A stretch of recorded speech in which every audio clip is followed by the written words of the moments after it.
Give a prayer. Let us pray.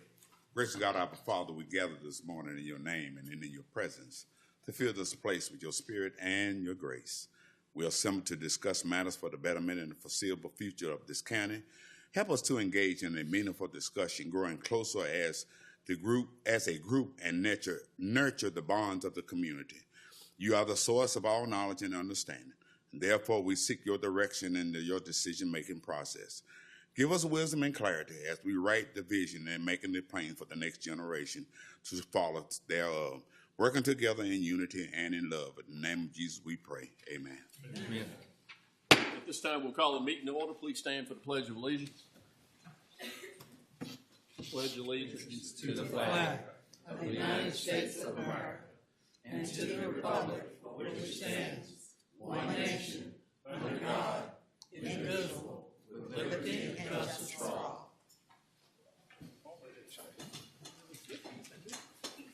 right. At this time, we will have our organizational meeting actions. Mr. Slayton. Yes, sir. The first order of business is election of a chair for 2026. So the floor is now open for nomination. Mr. Chairman, I'll nominate, or Mr. Slayton, I'll nominate Mr. Jim Jennings as board chair. All right, sir. Are there any other nominations? Any? If not, the nominations are closed. All in favor of Mr. Jennings, say aye. Aye. Opposed, no? No. Mr. Jennings, you want me to continue? Please. Floor is now for nominations for vice chair. I'd like to nominate our current vice chairman, Mr. Andy Hargrove. Yes, sir. Any other nominations? If not, the nominations are closed. All in favor of Mr. Hargrove? Aye. Opposed, no? No. Finally, rules of the board. You've got those in your packet. Is there a motion to adopt the rules of the board as presented by Mr. Gottschall? So moved. All right. There's been a motion. All in favor say aye. Aye. Opposed, no. Mr. Chairman, Vice Chairman, congratulations. Thank you, Mr. Slayton. Okay, I hope everyone has had time to look at the agenda. I'll entertain a motion to approve the agenda. Mr. Chair, so moved. The motion been made. All in favor say aye. Aye. Those opposed, the motion carries. We have the minutes from our December meeting. I'll entertain a motion to approve the minutes of that meeting. So moved, Chairman. The motion been made. All in favor say aye. Aye. Opposed, the motion carries. Lucky?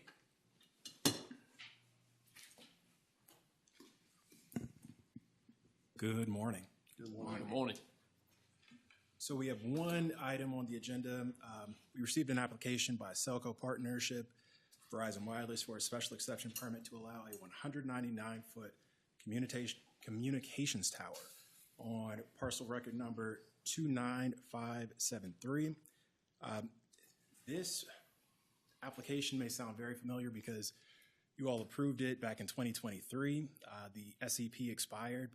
The original applicant passed away, unfortunately, and it expired because they didn't act upon it. So it's the exact same application as before. It was recommended to approve by the Planning Commission. Okay. Anyone wishing to speak on behalf of the application? Come forward, please.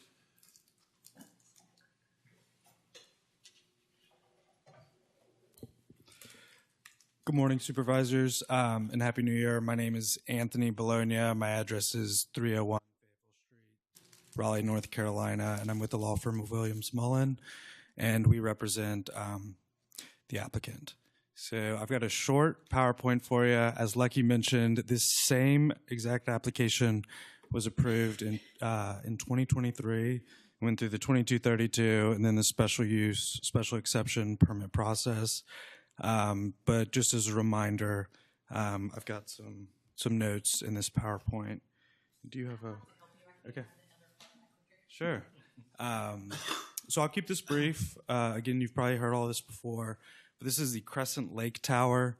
It's located at 11975 Highway 47, Chase City, Virginia. Zoned AG. It's 195 feet with a 4-foot lightning rod. It's a monopole tower. Verizon Wireless will be the anchor tenant. It's in the northern portion of Mecklenburg County. And then here's again a recitation of the history, but the only update is that last month the Planning Commission voted unanimously to approve the issuance of a new special exception permit for the project since the old one's expired. Next slide, please. So here's the site plan. Next slide, please. Here's an enlarged site plan, and I have printouts of these if you'd like to, like a physical copy. Here's the tower elevation. It'll be designed for 5 antenna arrays. So that's 4 in addition to the anchor tenant, Verizon Wireless, which will be at the top of the tower. Here's our zone of visibility map. Next slide, please. Here's the tower from view 1. Here's the tower from view 2, view 3, view 4, 5, 6, and 7. I'm happy to answer any questions, and I have Rui De Silva here with me as well. So please let me know if we can clarify anything. Thank you. All right, thank you very much. We will now open the public hearing for this application. Anyone wishing to speak? Hearing no one, I will close. Well, okay, yeah, please come forward. I'm sorry, I didn't see you. Hello, everybody. My name's Glenn Swinney. I am the adjacent property owner to Donald Siemens, where this proposed cell tower is going to go. I was here on the Planning Commission meeting in December 18th, opposed my view on this location. I was hoping that they could take a relook at this and find maybe a different spot to put this tower because it affects me in the way that where my house is located, which is pretty far off the road. As I come down my driveway, I'm going to be looking at this cell tower directly over my roof of my house. My house is, and I didn't know it on December 18th, but my house is 904 feet from my property line, and from there to where the tower is, I don't know the footage of that. Maybe the prints will show that. I couldn't decipher that, but it's directly over my house. From my barn, everywhere where I'm at that location, I can't help but see this tower.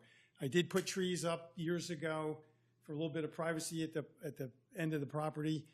They're only 30 feet, maybe 40 foot tall. So even with the trees, I'm still going to see 150 feet of this tower sticking above. I find that objectionable. I just think that there's a better location for that, even on the property. Maybe they could move it down a little bit so that I don't see it as I come right to my house. All I'm asking is to take a second look at this to see if there would be a better location to put it. I didn't know about this in 2023, or else I would have voiced my opposition to it at that point. I didn't know it until this past November. It's my fault for not knowing, but that's why I'm here again. That's about all I can say. Thank you. All right, thank you. And lucky the Planning Commission was unanimous on this vote. Am I correct on that? Give us a little background on that. Yes, that's correct. So basically, as I said before, it made it all the way through the Board of Supervisors. It was approved. The SEPs expire if you don't act upon them, and this particular one expired, so that's why they're coming back. Okay. Okay. All right, thank you. That is my district, and I will make the motion to approve the application based on the recommendations. Go ahead, Mr. Graham. I just wanted, before we vote on it, I just wanted to talk to, ask you, do you have any Verizon contact for Verizon Wireless?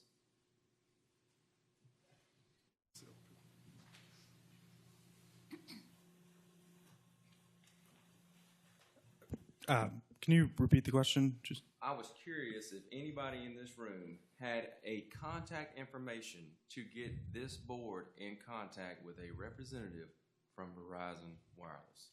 Certainly, and I think we would be able to put a finer point on it as well. Do you want to? Good morning. My name is Lucille. I'm a site acquisition for Verizon Wireless. And in this particular application, I'll be the contact. Okay. Unless you have a specific question. Well, we're trying to figure out, the county and Delegates' Rights Office, we've been trying to get in touch with Verizon Contact. We've had just some general information questions about other sites and other towers. The general public's kind of coming to us, asking us questions. We can't answer them, so we've just been trying to reach out, and we've got just a total dead stick for probably 6 months, 5 months. We have extended several invitations to representatives of Verizon Wireless to come present before this board, and at this time, no such opportunity has been taken up. Our offer has not been accepted. So you've reached to Government affairs. government affairs, and if that's a territory level, headquarters, something like that? I've contacted the Virginia manager out of Richmond and the national manager in Maryland. And they've been at times responsive on email, but again, no invitation to present before this board has been accepted, and no appearance has been made. And you're just looking at locations of need that needs attention. Is that what you're looking for? It's a mixture of that. It's existing service areas that are not performing adequately or to the standards that was claimed to that they need to be performing to. Information along those lines. Kirk, did you have anything else? Yeah, I mean, just some general questions the general public is asking us as far as we hear the rumors that, the tower's up, but they're not working. Or the towers are really focused on one general direction. It's not 360 degrees. You hear these other things, this tower's waiting on parts, or it's only for 5G or 6G, not 3 or 4G. And I don't have the answers to those kind of questions. And I know the biggest company as Verizon is, you would think that they would be a little bit better at handling that. And, we don't, they're steadily asking questions we don't have answers for. Yeah, and those questions come about several times since I've been in different counties. Of course, all that goes to the RF engineering departments. They make all the problem maps and all that. They figure out what's wrong, what's not. I know that we're working we call it embedded base program, which is basically swapping equipment to improve it, either adding 5G, reinforcing 4G, and all that. I know they have a lot of work, they're doing there throughout the state. And what I can do to help, of course, I actually have a meeting tomorrow with Verizon and Richmond and Chaco. I can bring some stuff to them. But if you've already been in contact in Richmond, probably it's my manager there that's received the information. I can bring up the questions, the concerns, and try to help out. That's the best I can do. And I'll leave a card with someone, and you can email me, call me, and I'll try the best. But of course, those things sometimes go up higher, right. And then it trickles down, and then they'll release projects. But if it's something like that, and there's a big concern, and there's a need, and what I always recommend is somebody from the board send something directly to Verizon. Sometimes those things, if it gets high enough, it comes down to us, and then they act on it. Yeah, another thing we might want to think about is with the progression of technology and the data usage and how these devices work, how many more towers we may need in the future? I don't know either.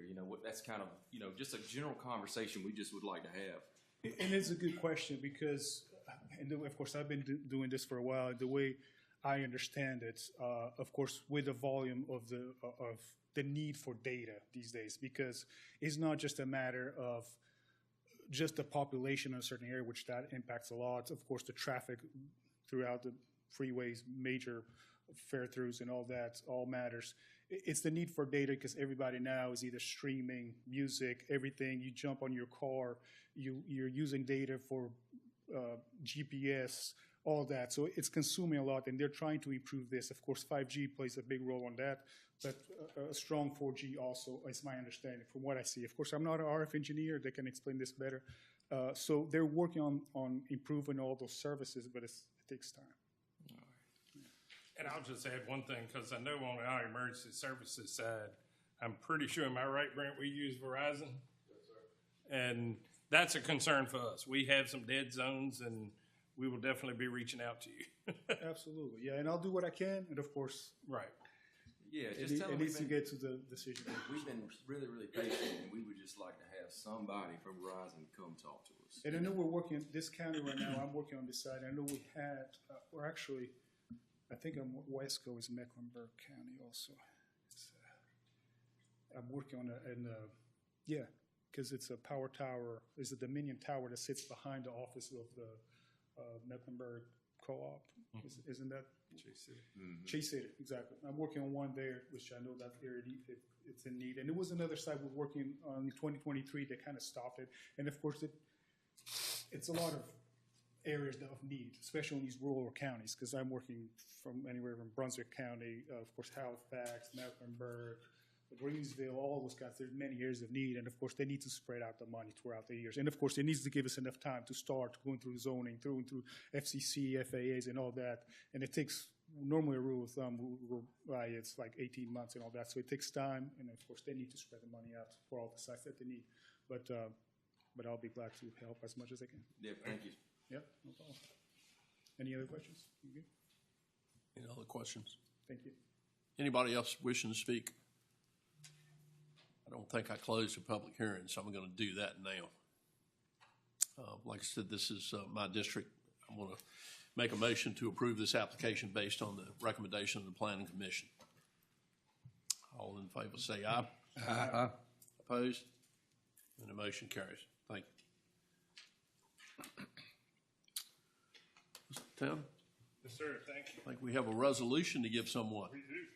We do. I'll ask if Ms. Gosnell will come forward. See what we'll face that way so we can be on the camera. First, thank you. Thank you. As chairman of the Planning Commission, I want to thank you for all your years of service and dedication to our county, but this is just a small token. It says a resolution to honor Deborah Gosnell on the occasion of her retirement. Whereas Deborah Gosnell retired as the executive director of the Southside Planning District Commission, of which Mecklenburg County is a member entity, at the end of October 2025. Whereas Deborah Gosnell is a lifelong resident of Mecklenburg County, as she grew up in Chase City, returned to the county after her graduation from Elon, and as an adult reside in the eastern part of the county. Whereas Deborah Gosnell worked at the Southside Planning District in parts of 5 different decades, including 6 years as its executive director, representing the interest of both Mecklenburg County and Southside Virginia region. Whereas in her tenure at the Southside Planning District Commission, Deborah secured external funds towards the development of key economic development, utility infrastructure, and housing priorities throughout the county and its towns, thereby living up to her title as Chief of Project Development. And whereas as Executive Director of the Southside Planning District Commission, Deborah was instrumental in moving the commission into the broadband support space, thereby helping connect Mecklenburg County and Southside Virginia to the world through partnerships with Mecklenburg Electric, Empower, Dominion, and the localities, which ensured that hundreds of millions of federal and Commonwealth dollars flowed into our area for the thousands of miles of fiber and passings through 3 successive VATI grants. Now be it resolved that the Mecklenburg County Board of Supervisors that Deborah Gosnell is hereby thanked with all possible force and sincerity by the board for her diligent efforts towards the creation of a better baseline economic, residential, and educational conditions for the people of Mecklenburg County. The board extends its fullest wishes to Deborah that she enjoys an exciting and memorable retirement with her family and friends. Adopted this the 12th day of January 2026. Thank you. Thank you.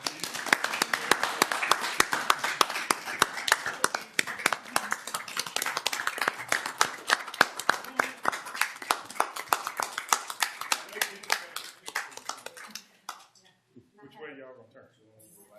There you go.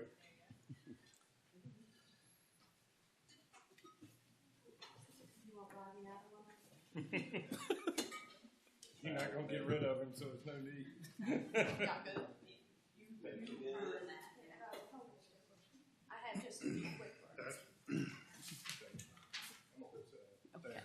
Congratulations. Good morning. Morning.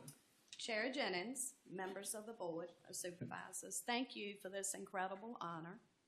I'm deeply touched by this resolution recognizing my retirement, and I stand here with immense gratitude. I told my husband this morning, started to feel like work again.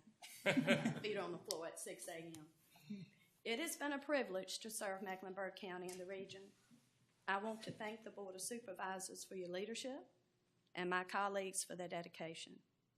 Community work is never a solo effort.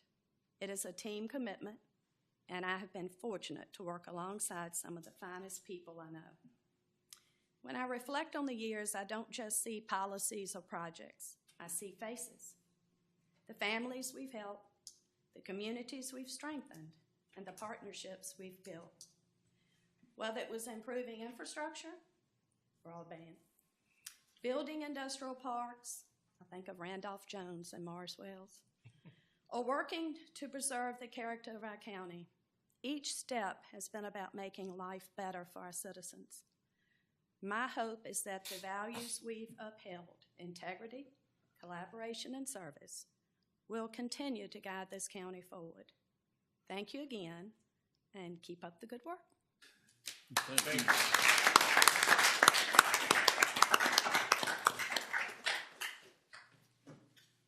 Thank you, Deborah. That was very nice and well deserved. Tina, I believe you're up with a tourism report here. I believe it's that time.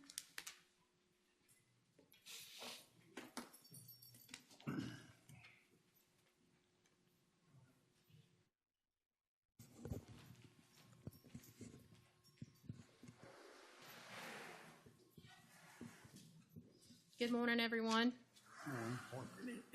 Happy to be here today to give you an update on tourism in Mecklenburg County and the real impact that it has. I have some really exciting numbers to share with you.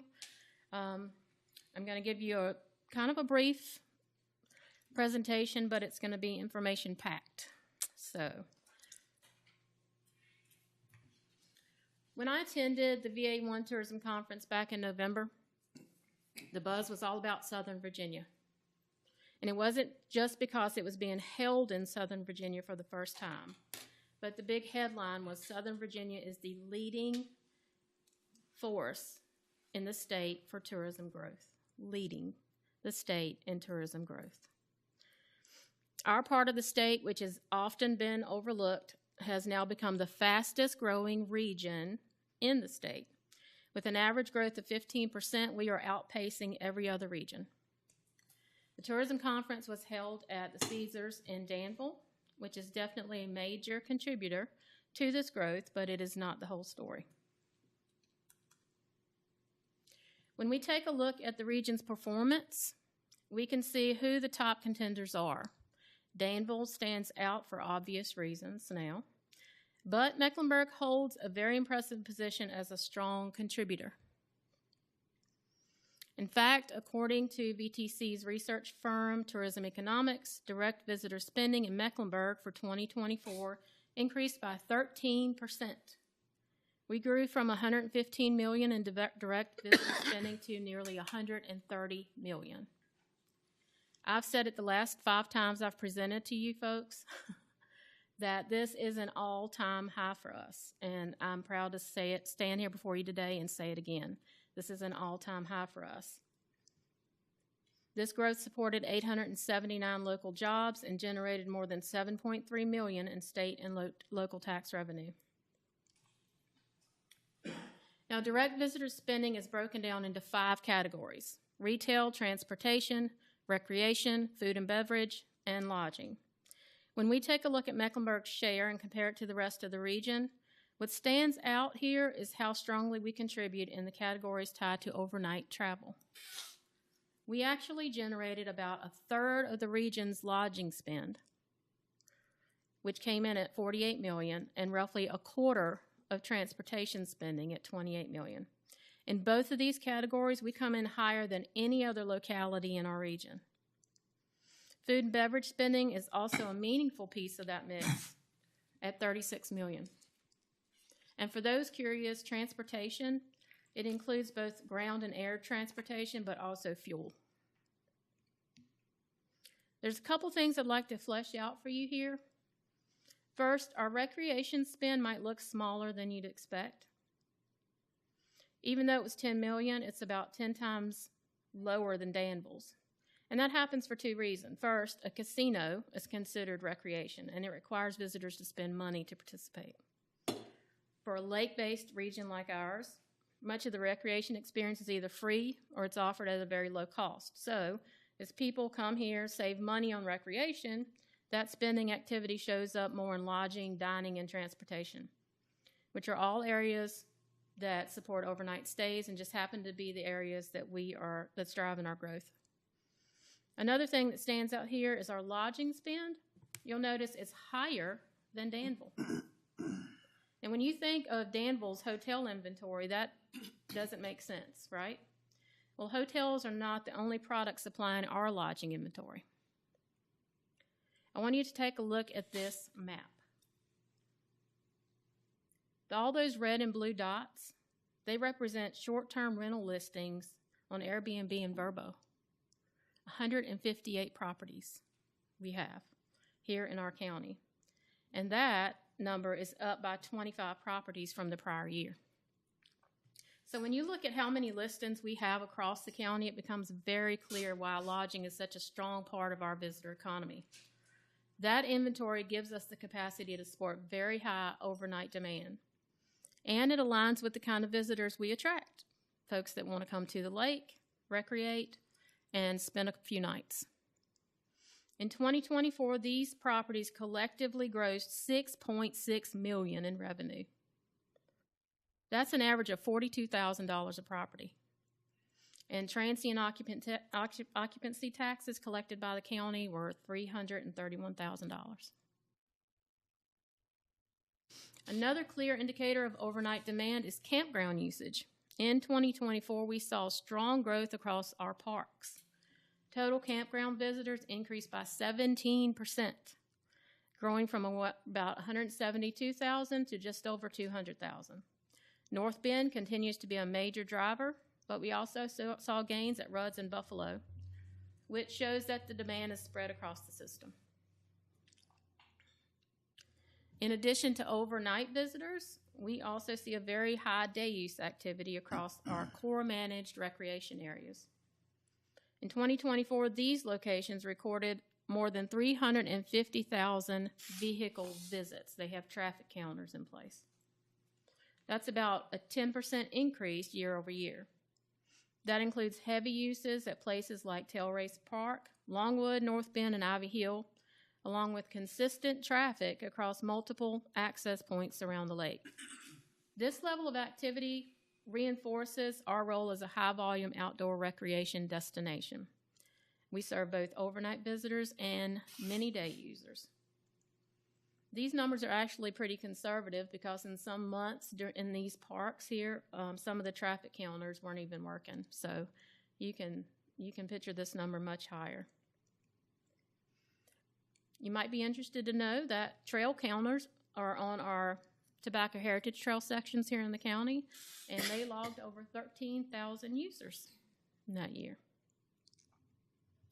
I always like to show you where we've been and how far we've come, and this is our 5-year summary from $72.6 million in 2020 to nearly $130 million in 2024.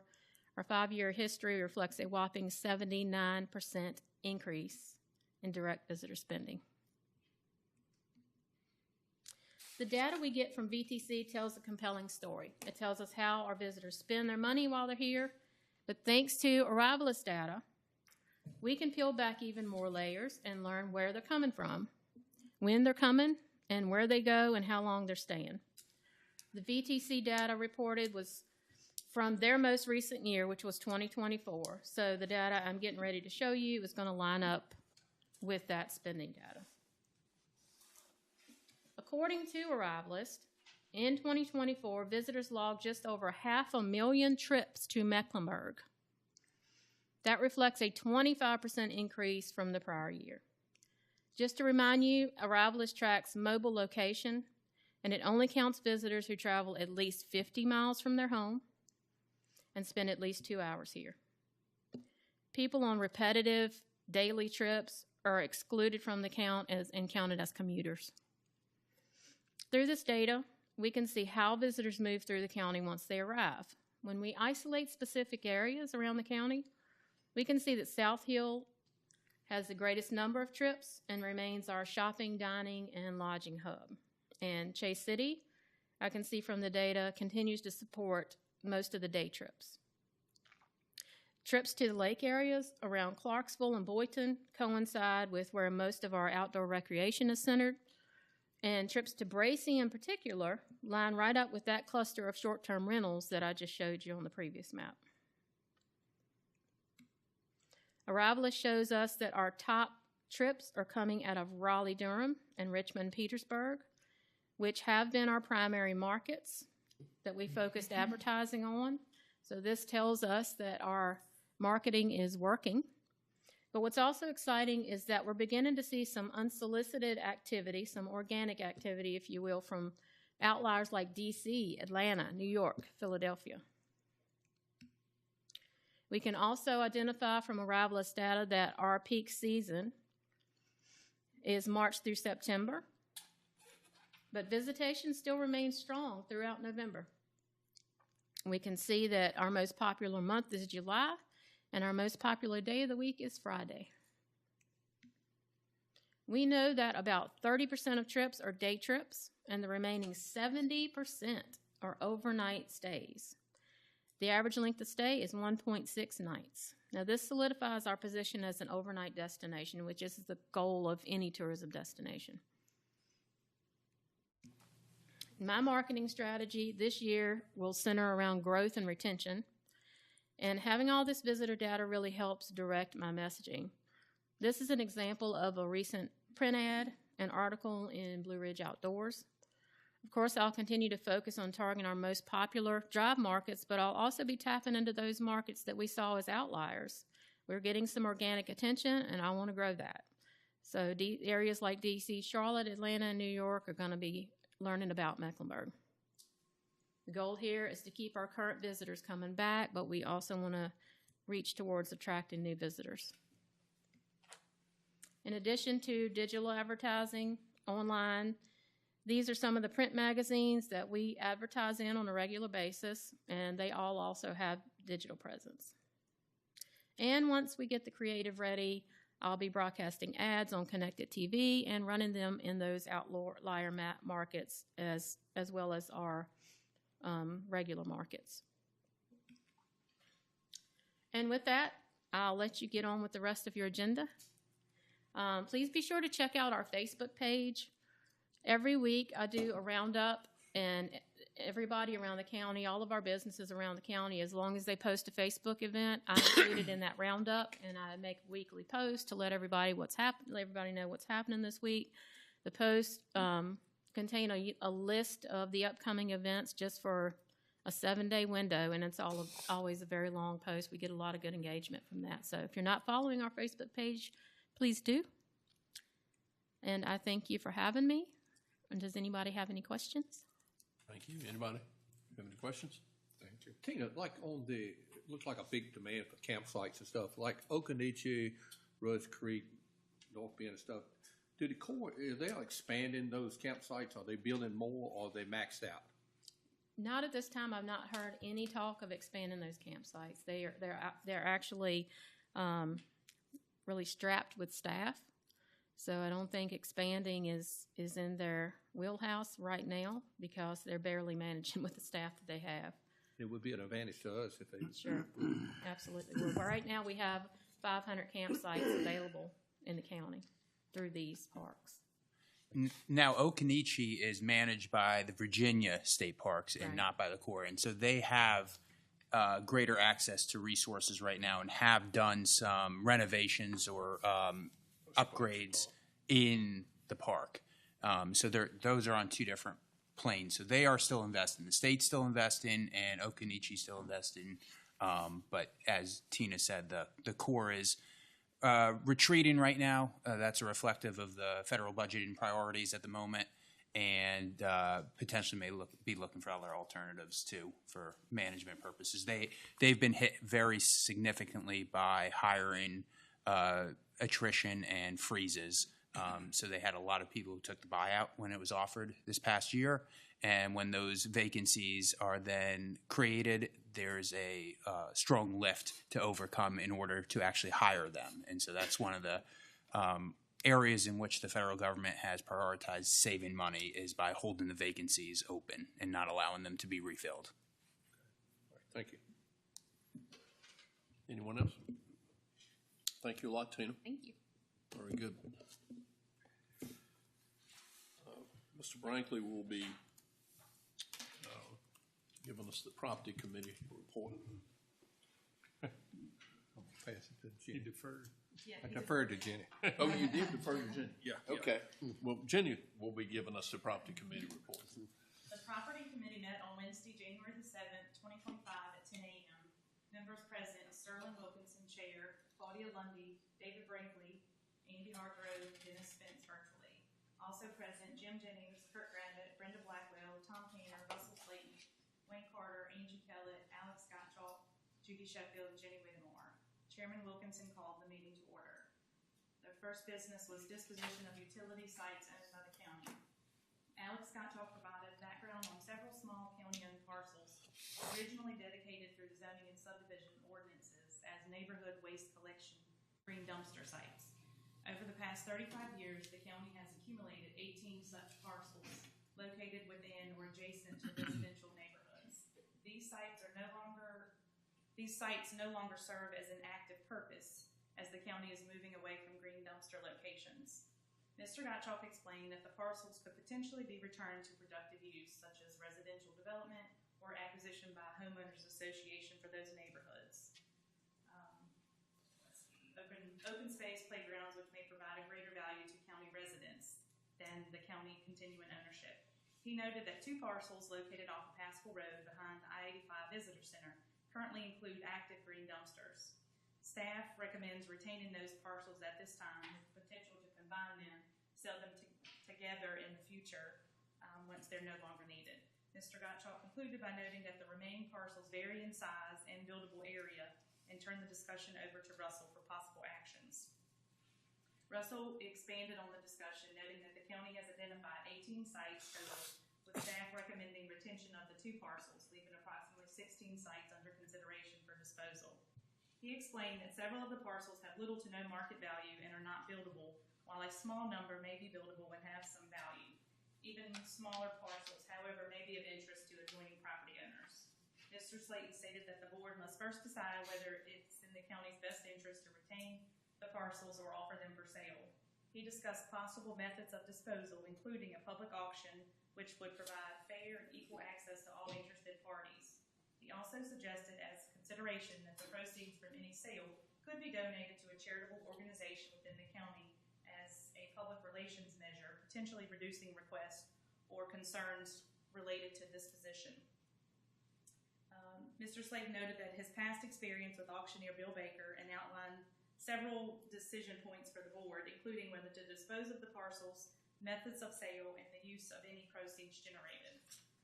The committee members discussed this matter at length. Upon a motion of Mr. Brinkley, the committee voted unanimously to allow board members additional time to research the parcels in their districts and revisit this item in February. I don't think we need board action on that, do we? No. All right, the second item was exercise of the county's purchase option for leased Penn Road Convenience Center site. Alex provided background on the Penn Road Convenience Center site. He explained that in 2021, the county entered into a lease agreement for the property, rather than a purchase at the request of the landowner. The site has since been developed and is fully operational. The lease includes an option for the county to purchase the property and expires in 2031. While the county expects to operate the convenience center well beyond that date. Mr. Gottschalk stated that purchasing the property would be advantageous to the county by ensuring long-term site control, clarifying responsibility for DEQ compliance, maintenance, and any future deconstruction obligations, which are more appropriately assumed by the county as the developer. He noted that the agreement established a purchase price beginning at $10,000 per acre, increasing annually by 2% beginning January 1st, 2023. Exercising the option this time would result in a purchase price of approximately $30,391 for the 2.9-acre parcel. He further noted that sufficient funds are available within convenience center design and construction budget to cover the cost. Mr. Gottschalk concluded by requesting the board's action to authorize exercising the purchase option.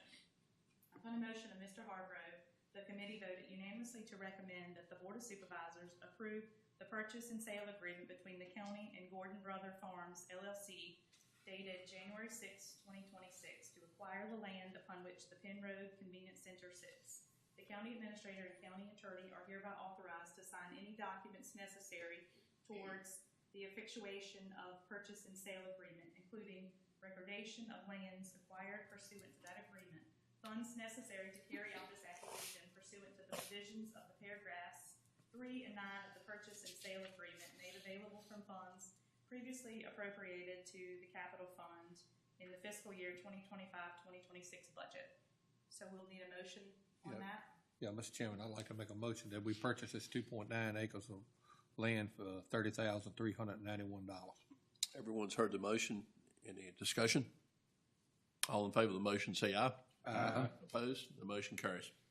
All right, next, upon a motion of Mrs. Lundy, the committee voted unanimously to go into closed session to discuss the Cross Elementary site and an economic development parcel.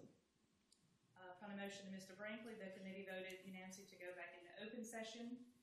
Upon a motion of Mr. Hargrove, the committee voted unanimously to adopt the following certification resolution.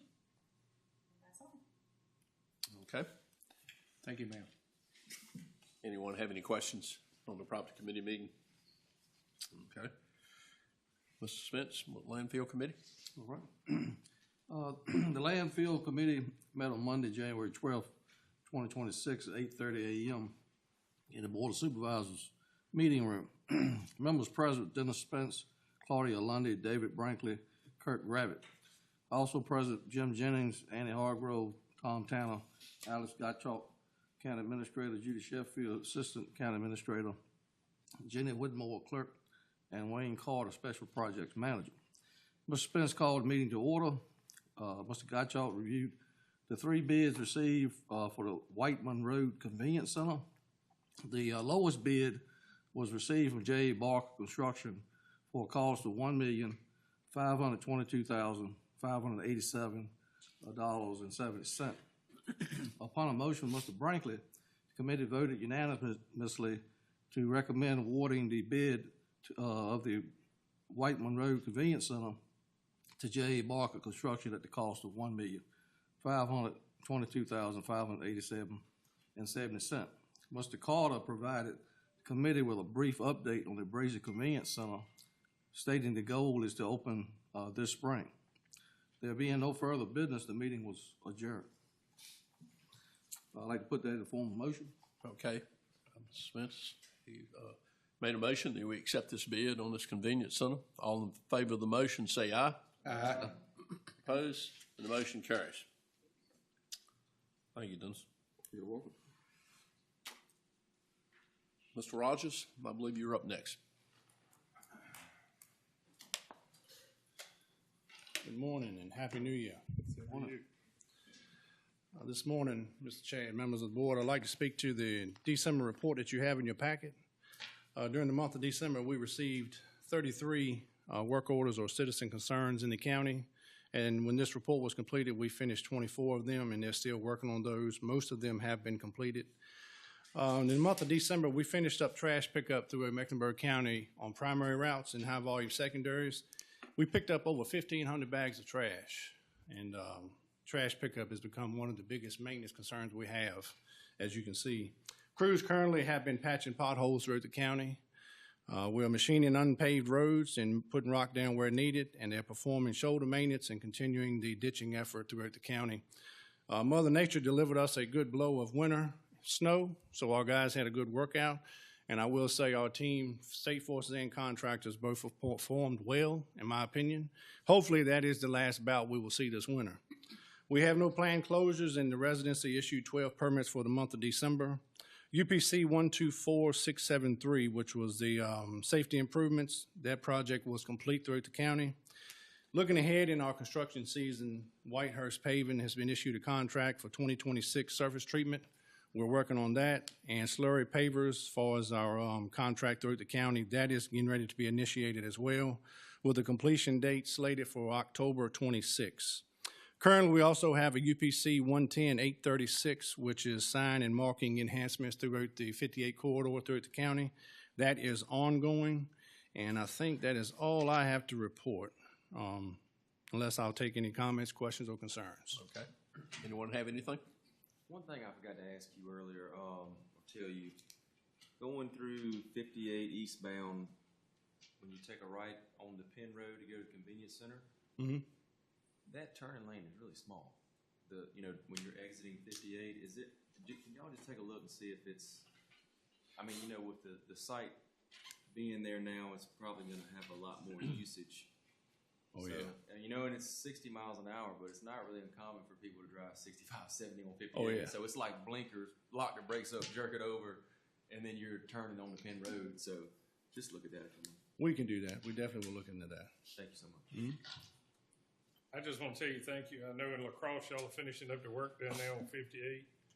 Yes. I know that's been a long project, but I think that looks wonderful, and I think it's going to really help the erosion of the sides of the road down there and the access to some of those businesses. I would agree.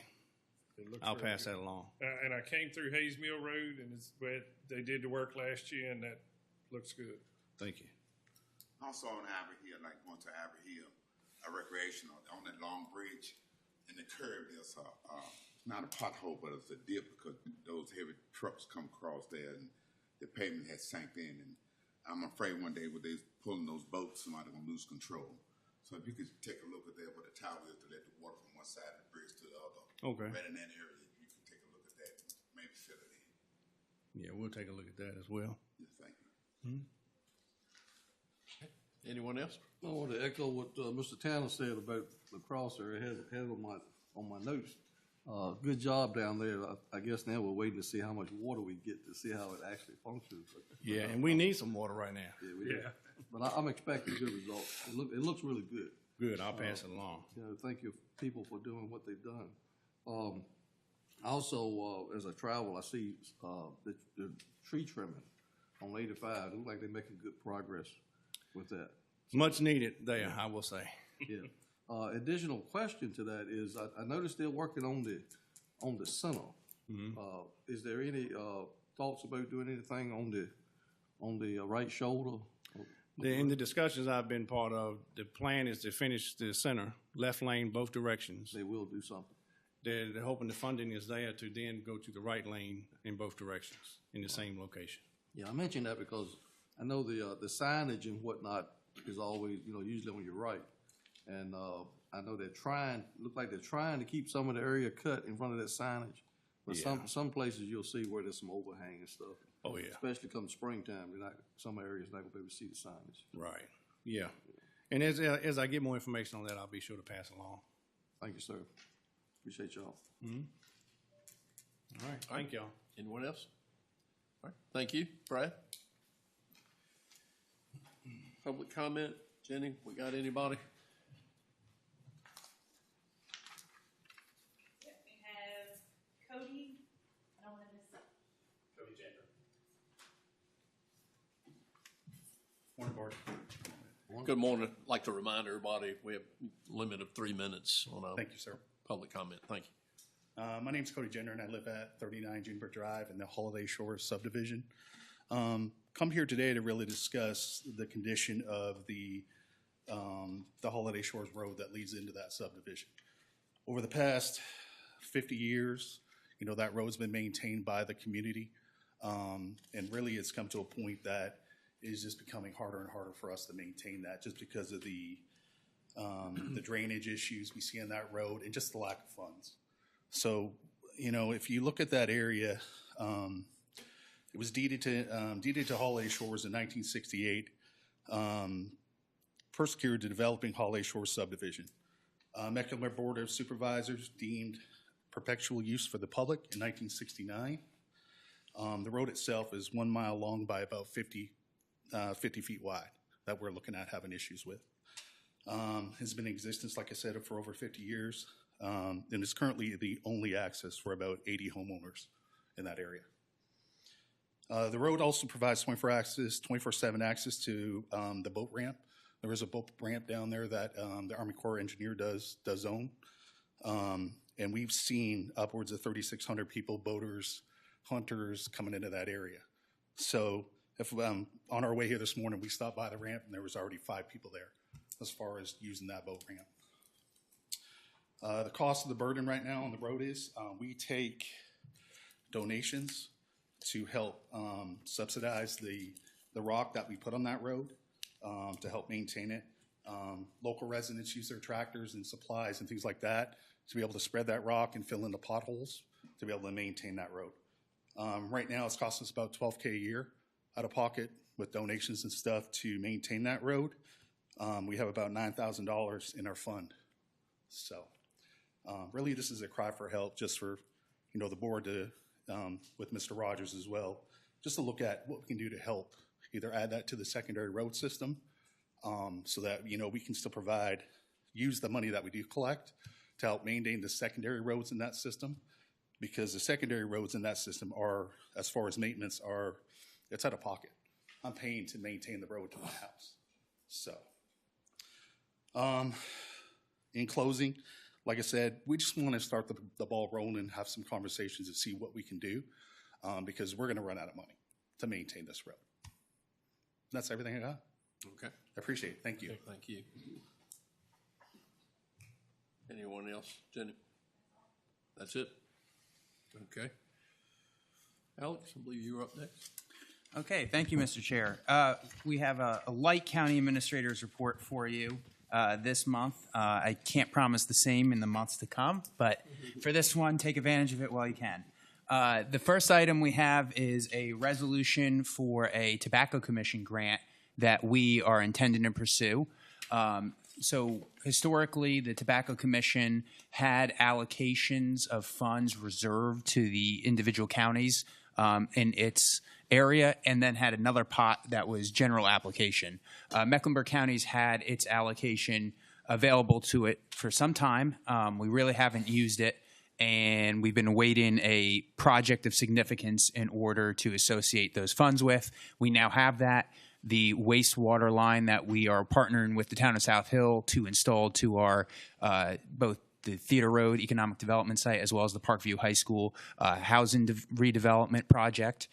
This project's a fairly, substantive cost, and we would love to use our Tobacco Commission funds to offset that. We have about $1.5 million in allocation before the Tobacco Commission opts to do something different with those funds. We would like to take advantage of them. So we need to adopt this resolution to authorize us to put forward that application and to express the board's endorsement and the establishment that our priority as a county is to use those funds for this purpose. Okay. So we'll entertain a motion to adopt the Tobacco Commission grant application resolution for the Highway 58 wastewater project. So moved, Mr. Chairman. The motion been made. Any discussion? All in favor say aye. Aye. Opposed? The motion carries. And then we have our staff reports for you this month. I did want to point out 2 items that are included in them. First, on the zoning report, I just wanted you all to recognize the fact that the zoning permits year over year from December 24 and to the month of December 25, they increased from 24 to 39. So we are definitely getting a lot of activity in the planning and zoning office these days. A lot of people want to make improvements and do things on their property. So that's good for our county and good for our future development, but that has additional foot traffic and additional service delivery that we are providing. The other item I wanted to point out is we have hired another position in IT, and that individual, Braden, started this month. So we've now, the 2 positions that the board created coming out of the report in the fall have been filled. We are now up to 4. We have 1 vacancy still to go to get up to the new authorized level of 5. But that 4-person office is now the highest employment we've ever had in IT. So that's hopefully going to be good things for us going forward. And if we can successfully find an applicant for that 5th position, we will be able to service our user base a lot more thoroughly and hopefully ease some of the issues that we've been plagued with in the way of the growing IT demand on the organization. Okay. I see you hired some more EMS people also. So Yes, always. Ms. Peoples, you've been kind of busy, haven't you? Yes, sir. Good for you. That's the extent of the items that I wanted to bring forward today. So that concludes the county administrator's report. Okay. All right, very good. Need a motion to approve the consent calendar. So moved, Mr. Chairman. Motion been made. Any discussion? All in favor say aye. Aye. Opposed? Motion carries. All right, board member matters. Ms. Lundy, you want to go first? Oh, just a few things. First of all, for all those I have not seen this year, I wish all of you a healthy, happy, and prosperous New Year. Tina, thanks for all the hard work you do. And Ms. Godsey, I was at her retirement back in October. She had a beautiful retirement, and she is very deserving of that. I'm on a board with Tana, and she was the secretary, and she did a fabulous job, always on time. Thanks again, all of you. Okay. Mr. Smith? Well, she took what I had wrote down. So I just echo what Miss Lundy says. That's what David used to say when he was sitting there. Who's that? And she copied mine all the time. Is that right? It's okay. Yeah. Yes, I mean, it's okay. If you didn't, I mean, my arm was sore with you. Give me that. Right. I want to thank Tina as well for her work on tourism, and also thank Ms. Gosney for sound like a long, prosperous career that she had. Yeah. Appreciate that. That's all I got. Okay, thank you. Ms. Black? Want to congratulate Ms. Gosney on her retirement and for your service on the Planning Commission. To Ms. Morgan, excellent job done on promoting tourism. I have and I need to seek direction on this because I don't know if this is the proper time. I would like to give an observation on number C, item C, organizational actions. Is that now or should there be another time for that, appropriate time? Hard to say without knowing what it is, but we can certainly. Procedure.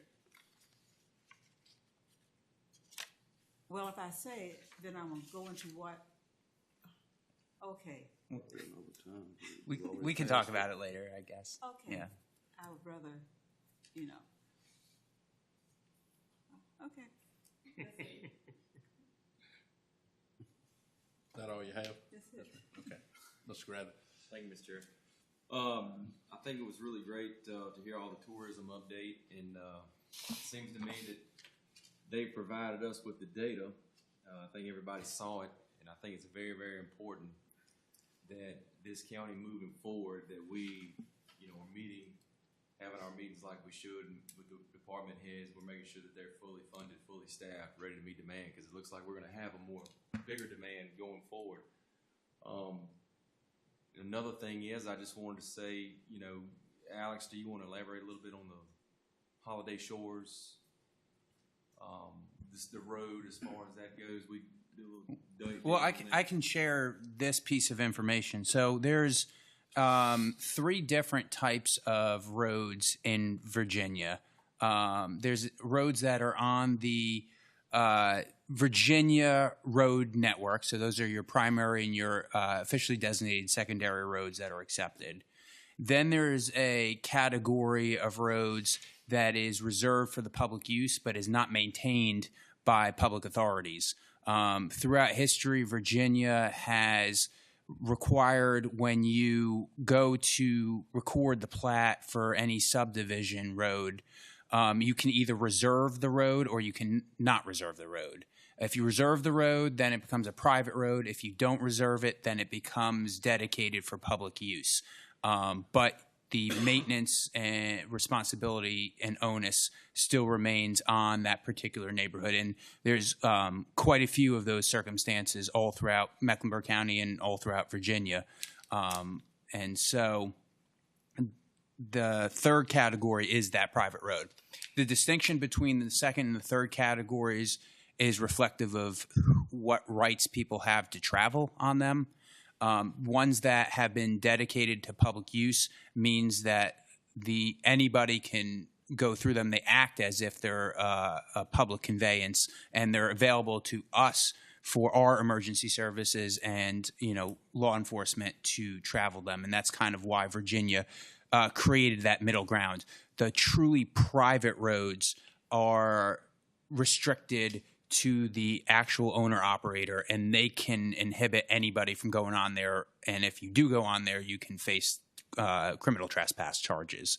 They may be gated, they may be open, but those are restricted. So most subdivision roads, if they were not built to VDOT standards, kind of end up in that middle category. Now, for a road to go from the middle category to the state maintenance system, the Code of Virginia and the VDOT Secondary Streets Acceptance Manual are both abundantly clear that circumstance can only happen if the roads are constructed to VDOT standards.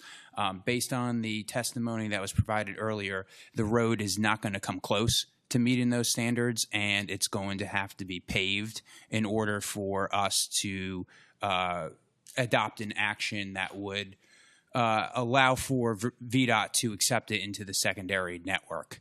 That would be fairly costly to do, but that is the only recourse that would be available at this time to get it onto the official system.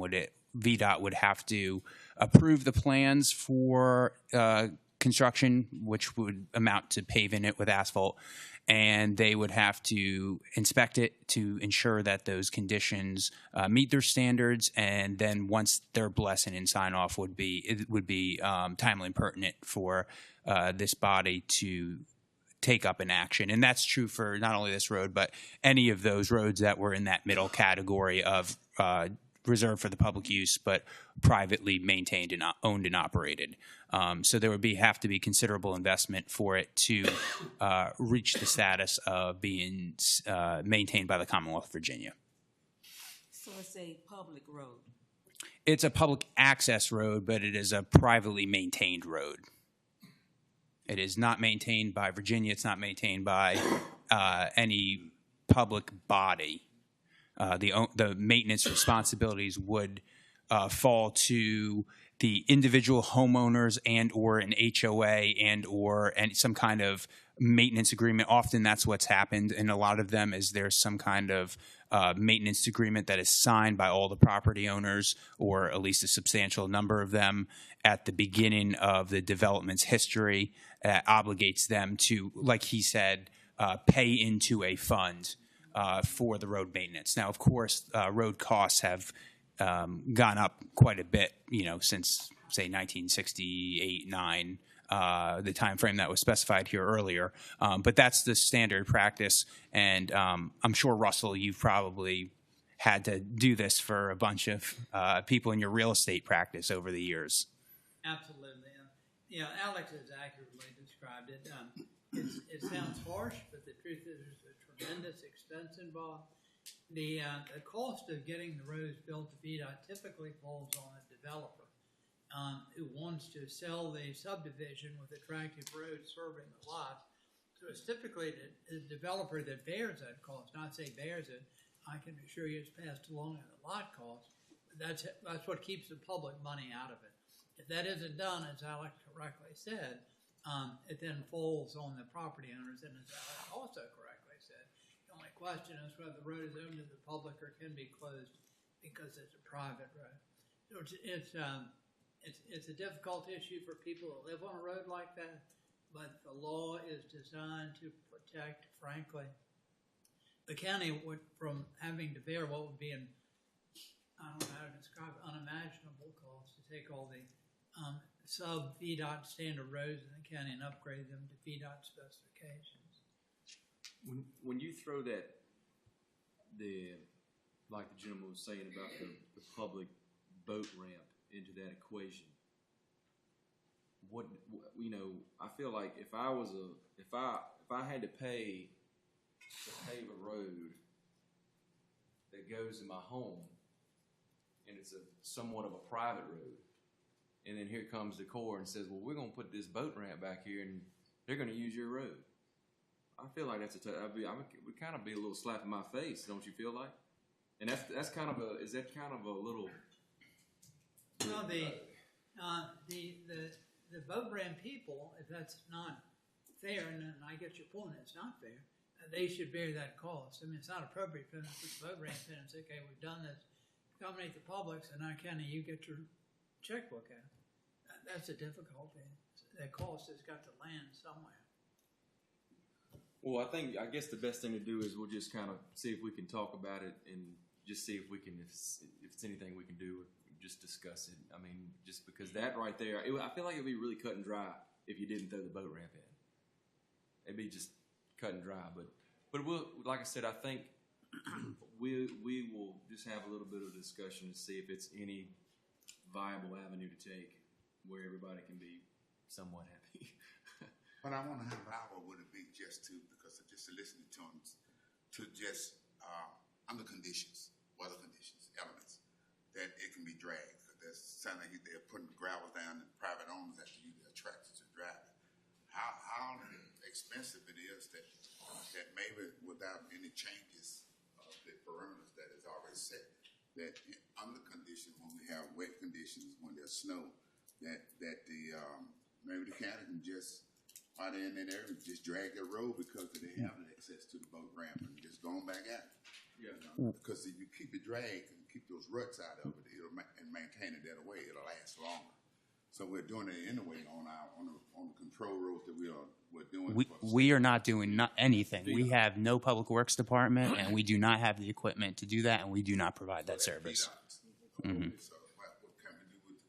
Well, one thing is let's just say if it's really muddy, melted snow, that road is just completely rotten. Is there any way we could talk with the Corps of Engineers or something and be like, look, we're going to put some literature on the front of the Holiday Shore Road's entrance, and if the roads are not suitable, boat ramp's closed. Turn around. There's no need to rut their road up going in there. If they're paying for it because you want to go striper fishing, I mean, I feel like that's not right. So, is there any way we can, have a discussion with the Corps and then try to see if we can? I can certainly reach out to the Corps and get their thoughts on the matter. No, absolutely. Like when you go to the beach, Mm-hmm. I need to have like red flag, green flag, all that stuff like with the tide. So, is there any way we could portray the general public like it's closed? You know what I mean? And that might help. That might be a small thing we could do to try to help. So it's just something like that. So we'll see. This is not a standard practice that the Corps puts in boat ramps at subdivisions, is it? I mean, is this kind of rare? I really can't speak to what the Corps has decided to do over the past 70 years of their existence. No, I had a lot of knowledge, Alex. I just figured you had that too. In fairness to you. I think, there was probably a different set of circumstances at play 50, 60 years ago when people were making decisions about placement of these locations. The roads uniformly were at a much more parity level across the different classification types at that point in time than they are today. And And they certainly didn't think there would be this much traffic into the area. So I would say that the siting decisions that were made at that time were heavily focused on boat traffic related rather than vehicle traffic related. Well, he said he was trying to get the ball rolling on this thing, but it's not a lot that we can do. They got to meet all the VDOT requirements before any action be here in any way, wouldn't it? Don't they have to come up with half the money? For it to be brought up to the secondary road network, it would have to be done to that standard for us to take action, yes. That's a possibility. It's not a hard requirement. That is the standard operating practice. However, in the generosity of any particular locality, that can be waived if the locality so chose to absorb 100% of the costs. But generally speaking, yes, it is. They have to come up with 50% of that cost. But again, that's, but you have to remember too that this is not the only road in the county by any means that is a subdivision road that is not on the secondary network. And then among those that are on the secondary network, there's an immense amount of roads that are still unpaved that are the recipients of our funding first. And then there's an even higher amount that are not eligible for VDOT paving, that are unpaved but are on the secondary road network. So there's a whole laundry list of roads in this county out there. Let's just see if we can get the right amount of the people in the room. Just have a little quick discussion or something, and just see if it's anything we can do to help their situation. So that's all. Yes. Okay, Mr. Tom. Thank you, Mr. Chairman. First, congratulations to you and Mr. Hargrove on being reelected. Mr. Gravitt, thank you for bringing up the cell phone tower conversation because especially from the emergency services side, we need to have some more discussions about where we can get more of them in the county, especially on the Verizon side, to be able to ensure our emergency services has adequate communication too. Ms. Gosney, I know she's left, but congratulations again to her. She did an amazing job with the Planning Commission, and Andy Wells is taking over now, and I know he will do well also. Ms. Peoples, on the new hire report, thank you very much. Like I said, I know we're constantly adding people, but we're also improving the customer service that we're able to provide as a county, so that helps a lot. Tina, on the tourism numbers, it keeps going up, and that's good. And I know most people don't think of tourism, but tourism is economic development. I mean, we get money out of tourism, so it is economic development, and we have to think about it too. I think your number was around 300,000, the number of campers that were in the different North Bend and places like that, and we have to look at it too as an influx of population, because when we think about emergency services and stuff like that, they still have to cover those people when they come to this county. So when you look at 300,000 people coming in extra over the course of a year, that's a huge number and a huge responsibility on the emergency services also. I informed Mr. Gravitt about this, but I talked to Justin about it. It was in the paper that the town of Clarksville is actually looking to put a battery storage system in on one of the electrical substations there. And I think Mr. Birch is going to have conversations with them, and nothing against anybody doing it, but I think from the emergency services side, we need to at least know about these, because my understanding, I know we got one fire department member here that didn't know anything about it. So I think we just need to have those conversations to be able to make sure that everybody kind of knows what's going on. And of course, everybody knows, I'm sure Alex will have a laundry list next month from the General Assembly, but the General Assembly is getting ready to start, so there'll be a plethora of bills this year, so we all just need to stay on top of that, know what's going on. So that's all I got. All right, thank you, Mr. Tom. Mr. Frank? Okay, not a lot left to say, is it? I just What happens when you go last? But I'd like to thank Tina for her report. That was very interesting, and congratulations to Deborah for the great job she's done, and congratulate you, Mr. Jennings and Mr. Hargrave, on leading us another year. I appreciate that. Mr. Gravitt, you come up with some good questions today. I really appreciate that. You're doing a heck of a job with that secondary road committee, and I'm really proud of you. Don't forget those overlooked. You had to say it. I had to say it. Yeah. That's all I got. Yeah, but there's You need to open up an asphalt plant. Oh, God. There's only one thing on the agenda. You keep overlooking overlooked road. I'll overlook a whole lot of We've been consistent though, haven't we? It's consistent. That's all I got. You good, Mr. Harper? I done had my say. Thank you so much. You didn't have it? Yes, sir. Gosh. All right, I'm not gonna take long. I think Jenny sent out that we need to fill out those economic, interest See me after the meeting. reports. I need to sign mine. Yeah. Judy's birthday was yesterday, so happy birthday Happy to Judy. birthday. We having cake today? That's what Had Lynn it said. for breakfast. That's what Lynn said. So, I have been talking to Taylor Clark. We are in the preliminary stages of planning an ag committee meeting sometime in late February. So, he's putting the agenda together and trying to speak on all that kind of thing. It's a lot of topics in the ag industry you can get. We're trying to get one that fits for the county and everything good. So, other than that, that's all I have. I agree with everything everybody said on congratulating everybody. I mean, a lot of good moving parts in Mecklenburg County, and we recognize them. That's a good thing. So that's all I have. So we'll stand adjourned.